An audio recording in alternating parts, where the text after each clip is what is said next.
نہیں، ابھی نہیں، میں نے تو اٹھائے جانے تک مہلت مانگی تھی۔ تو نے مانگا تھا مگر دی اللہ نے وہی جو اس نے چاہا۔ ہر جان کو موت کا مزہ چکھنا ہے اور تو بھی۔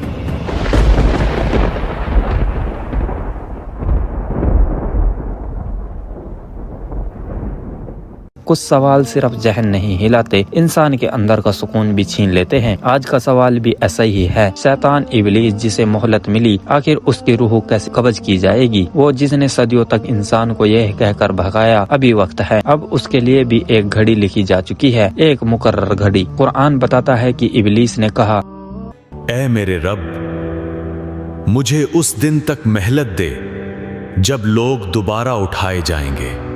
مگر جواب آیا، تجھے مہلت دی گئی مگر وقت معلوم تک۔ یعنی ابلیس اپنی مرضی سے نہیں جی رہا، اللہ کے حکم سے جی رہا ہے۔ اسلام افسانے نہیں بناتا، اصول بتاتا ہے، اور قبض روح کا اصول قرآن میں صاف ہے۔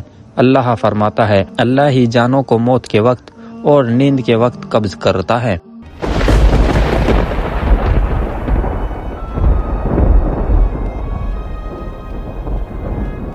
اور پھر واضح کیا، کہہ دیجئے تمہاری روح فرشتہ موت قبض کرے گا جو تم پر مقرر کیا گیا ہے۔ یعنی حکم اللہ کا اور قبض فرشتہ موت کے ذریعے، اور قانون عام، ہر جان نے موت کا مزہ چکھنا ہے، ہر جان۔ اس میں جنات بھی شامل ہے اور ابلیس بھی۔ ابلیس کا سب سے بڑا دھوکہ یہی تھا کہ وہ سمجھا میں بچ جاؤں گا، میں ٹل جاؤں گا، میں نہیں پکڑا جاؤں گا۔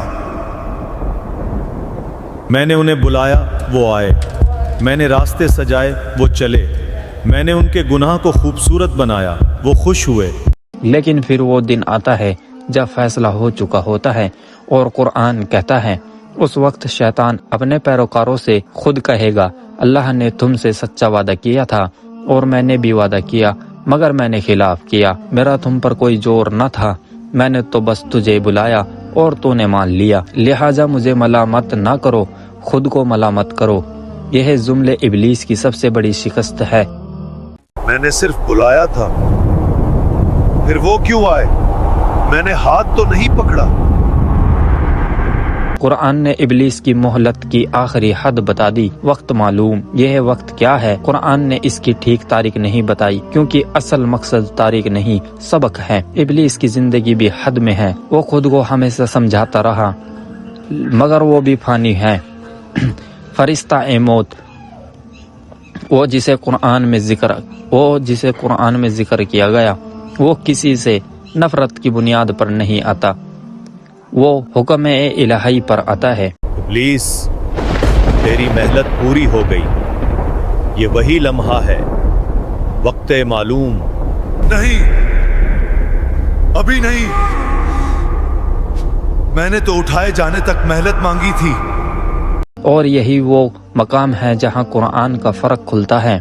ابلیس نے قیامت تک، مگر اللہ نے فرمایا وقت معلوم تک۔ تو نے مانگا تھا مگر دی اللہ نے وہی جو اس نے چاہا۔ ہر جان کو موت کا مزہ چکھنا ہے اور تو بھی۔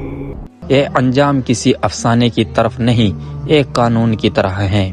جو سجدے سے بھاگا آخر حکم کے سامنے ٹوٹ گیا۔ بہت لوگ سمجھتے ہیں کہ شیطان انسان کو زبردستی گناہ کراتا ہے، مگر قرآن نے اس کی حد بتا دی، میرے بندوں پر تیرا کوئی زور نہیں۔ یعنی شیطان کا ہتھیار وسوسہ ہے، زبر نہیں۔